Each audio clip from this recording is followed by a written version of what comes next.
ప్రేమ కలిగిన పరలోకపు తండ్రి, భూమి ఆకాశాలు సృజించిన మా దేవ, ఆకాశము నీ యొక్క సింహాసనముగా, భూమిని నీ యొక్క పాదపీఠముగా మార్చుకున్న యేసుక్రీస్తు ప్రభువా, భూమిని ఆకాశమును నీ యొక్క ప్రసన్నత చేత నింపుచున్న పరిశుద్ధాత్మ దేవుడా, త్రియేక దేవా, నీకు స్వాగతం సుస్వాగతం. నైనా ఈ మధ్యాహ్న కాల సమయంలో, ఈ దినములో, ఈ ఆరాధనలోనికి మిమ్మల్ని ఆహ్వానించున్నాము. అబ్రహాం, ఇస్సాకు, ఇజ్రాయేలీల దేవా, నీకు స్వాగతము.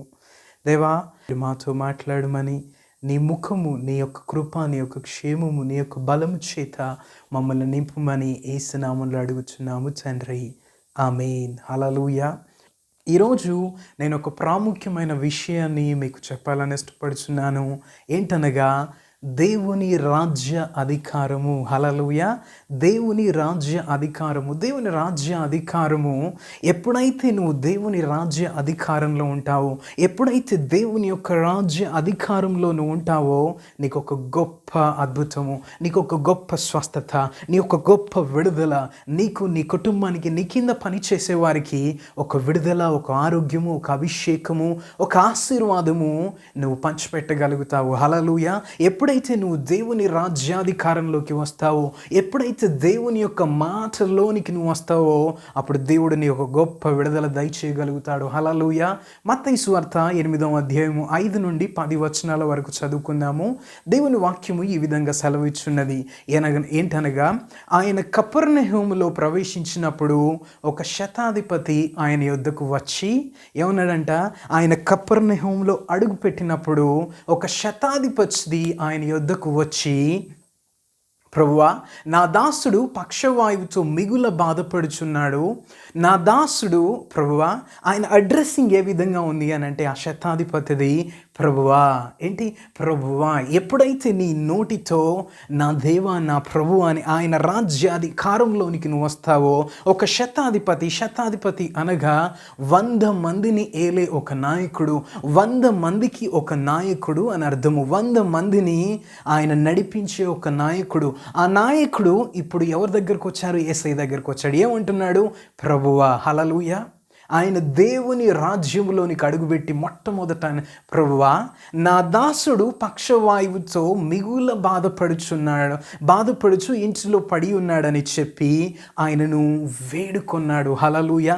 శతాధిపతి, 100 మందిని ఏలే ఒక నాయకుడు, 100 మందిని నడిపించే ఒక నాయకుడు, ఒక అధిపతి ఎప్పుడైతే దేవుని యొక్క రాజ్యములోనికి, దేవుని యొక్క ఆ రాజ్యములోనికి వస్తాడో, అప్పుడు ఏమన్నాడంటే, ఎప్పుడైతే ఆయన వేడుకున్నాడు ఆ శతాధిపతి, ఎప్పుడైతే శతాధిపతి ప్రభువాని తను నోరు తెరిచి అన్నాడో, యేసు 7వ వచనంలో, యేసు నేను వచ్చి వానిని స్వస్థపరచదనని అతనితో చెప్పాడంట. హల్లెలూయా. యేసయ్య ఏమన్నాడు? నేను వచ్చి. ఈరోజు యేసయ్య మీ ఇంటిలోనికి, మీ గృహంలోనికి, మీలోనికి రావాలని ఇష్టపడుచున్నాడు. హల్లెలూయా. హల్లెలూయా. ఏమంటున్నాడు? యేసు నేను వచ్చి వానిని స్వస్థపరచదనని అతనితో చెప్పగా, 8వ వచనంలో ఆ శతాధిపతి, ప్రభువా, ఆ శతాధిపతి ఏమంటున్నాడంటే, ప్రభువా, నీవు నా ఇంటిలోనికి వచ్చుటకు నేను పాత్రుడను కాను. హల్లెలూయా. నీవు నా ఇంటిలోనికి వచ్చుటకు నేను పాత్రుడను కాను. నీవు మాట మాత్రము సెలవిమ్ము, అప్పుడు నా దాసుడు స్వస్థపరచబడును. నీవు మాట మాత్రము నాకు సెలవిమ్ము, అప్పుడు నా దాసుడు స్వస్థపరచబడును. ఎంత మంచి మాట అండి. హల్లెలూయా. ఒక అధికారం కలిగిన వ్యక్తి ఇంకో అధికారం కలిగిన వ్యక్తి దగ్గరకు వచ్చి, ప్రభువా, నువ్వు నా ప్రభావం కంటే, నువ్వు నా అధికారం కంటే అత్యధికమైన అధికారం కలిగిన వాడవు గనక నువ్వు ఒక్క మాట సెలవివ్వు, నా దాసుడు స్వస్థపరచిపోతాడు. హల్లెలూయా. నువ్వు ఒక్క మాట సెలవిస్తే నా దాసుడు స్వస్థపరచబడతాడు. హల్లెలూయా. స్వస్థత. నువ్వు ఎప్పుడైతే దేవుని యొక్క రాజ్యములోనికి, ఎప్పుడైతే దేవుని యొక్క మాటలోనికి, ఎప్పుడైతే దేవుని యొక్క అద్వితీయ శక్తిలోనికి నువ్వు వస్తావో, అప్పుడు విడుదల మాట ద్వారా కలుగును. ఆమేన్. హల్లెలూయా. కీర్తనల గ్రంథము 33:6లో ఈ విధంగా వాక్యం చెప్పబడి ఉన్నది. ఏంటనంటే, యెహోవా వాక్కు చేత ఆకాశములు కలిగెను, ఆయన నోటి ఊపిరి చేత వాటి సర్వ సమూహము కలిగెను. ఆమేన్. యెహోవా వాక్కు చేత ఆకాశములు కలిగెను, ఆయన నోటి ఊపిరి చేత వాటి సర్వ సమూహము కలిగెను.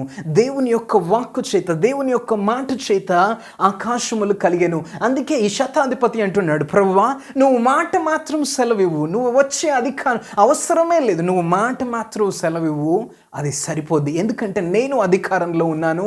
నేను ఒక వ్యక్తికి లెమ్మని చెబితే లేస్తాడు, కూర్చోమని చెప్తే కూర్చుంటాడు, పొమ్మని చెబితే పోతాడు. నా మాటకి అంత అధికారం ఉంటే నీ రాజ్యములో నీ అధికారంలోనికి నేను వచ్చాను ప్రభువా, నీ మాటకి ఇంకెంత అధికారం ఉండాలి. అందుకే దేవుని వాక్యం అంటది కీర్తనల గ్రంథము 33:6 యెహోవా వాక్కు చేత ఆకాశములు కలిగెను, ఆయన నోటి ఊపిరి చేత వాటి సర్వ సమూహము కలిగెను. ఆమేన్. మళ్ళీ ఇంకొక వచనం మనం చూసినట్టయితే కీర్తన 107:20 వచనంలో ఆయన తన వాక్కును పంపి వారిని బాగు చేసెను. ఆయన వారు పడిన గుంటలలో నుండి, గుంట కాదండి, గుంటలలో నుండి ఈ వ్యాధి ఆ వ్యాధి నాకు పలు విధమైన వ్యాధులు అంటే పలు విధమైన గుంటలలో నువ్వు పడి ఉండవచ్చు ఈరోజు. అయితే దేవుడు అంటున్నాడు ఆయన వారు పడిన గుంటలలో నుండి వారిని విడిపించెను. యేసయ్య ఈరోజు ఆయన వాక్యాన్ని, ఆయన జీవం కలిగిన వాక్యాన్ని పంపి నువ్వు పడిన ప్రతి గుంటలో నుండి ఆయన విడిపించబోతున్నాడు. ఆమేన్. హల్లెలూయా. దేవుని నామానికి మహిమ కలుగును గాక. హల్లెలూయా, హల్లెలూయా. ఎంత మంచి మాట. ఈరోజు దేవుడు అంటున్నాడు నువ్వు పడిన గుంటలలో నుండి, గుంట నుండి కాదు, గుంటలలో నుండి వారిని విడిపించెను. ఈరోజు నిన్ను విడిపించును గాక. ఆమేన్. హల్లెలూయా, హల్లెలూయా. దేవుని నామానికి మహిమ కలుగును గాక. నువ్వు ఏ గుంటలో పడి ఉన్నావో నాకు తెలియదు, ఏ పరిస్థితుల్లో నువ్వు పడి ఉన్నావో నాకు తెలియదు, కానీ నా యేసయ్య అంటున్నాడు నువ్వు పడిన ప్రతి గుంటలలో నుండి ఆయన నిన్ను లేవనెత్తును. హల్లెలూయా, హల్లెలూయా. 1 కొరింథీయులకు రాసిన పత్రిక 15:27 వచనంలో దేవుని వాక్యము ఈ విధంగా సెలవిచ్చున్నది, దేవుడు తండ్రి అయిన యెహోవా సమస్తమును యేసుక్రీస్తు పాదముల క్రింద లోపరచెను. హల్లెలూయా.